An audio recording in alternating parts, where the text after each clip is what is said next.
On Christmas night, my son stood up and said, "You're no longer welcome in this family." I handed him an envelope and said, "My parting gift." The moment they opened it, the room exploded into chaos. My son clinked his fork against his glass on Christmas night and said, "Dad, you're no longer part of this family." The tree lights twinkled. The turkey sat half-carved. My grandkids stared at their plates. And my daughter-in-law, Karen, smiled like she'd just won the lottery. "We've discussed this for months," Marcus continued. "You're toxic. You're controlling. It's time for you to go." Toxic. Controlling. I paid for his college. I co-signed the loan for this house. I gave him $80,000 to start his business when the bank said no. But sure, toxic. Karen leaned back in her chair, arms folded. "We need space to grow as a family. Without you hovering." Hovering. I visited twice a month, called on Sundays. That was hovering. I looked at Marcus, my only son, the boy who cried in my arms when his mother died, the boy I worked double shifts for, skipped vacations for, sacrificed everything for. He wouldn't meet my eyes. "This is Karen's idea," I said quietly. "Isn't it?" Marcus stiffened. "It's our decision." "No," Karen snapped. "It's the right decision. You've had your claws in him long enough." Claws? Like I was some kind of parasite. I'd known this moment was coming. Not the exact words, not the Christmas timing, but the direction. Karen had been pushing for years, cutting me out of holidays, forgetting my birthday, telling Marcus I was manipulative whenever I offered advice. 6 months ago, I overheard her on the phone with her sister. "Once the old man's gone, everything comes to us anyway. Might as well speed up the process." That's when I called my lawyer. I sat very still at that Christmas table, let the silence stretch, let them think they'd won. Then I reached into my jacket pocket. "I understand," I said calmly. "If that's your decision, I'll respect it." Karen's eyes narrowed. She hadn't expected that. "But before I go, here's my parting gift." I placed a thick envelope on the table. Karen snatched it before Marcus could move. She always was greedy, probably expecting a check. One final payout from the old man she was kicking to the curb. She tore it open. Her face went white. "What?" she whispered. "What is this?" Marcus grabbed the papers. His hands started shaking. Dad,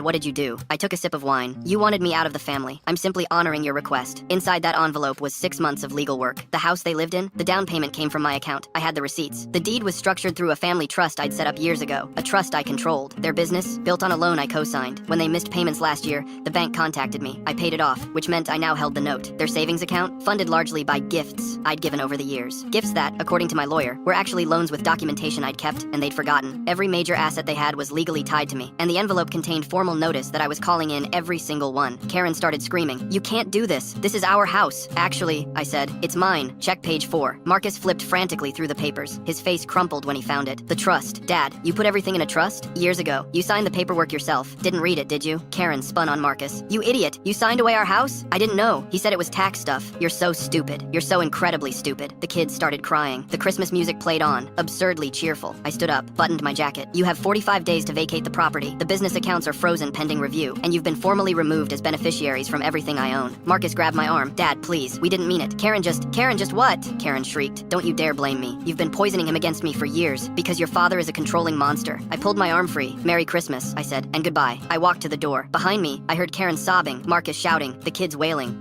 My house was in chaos. Full story on the channel linked below.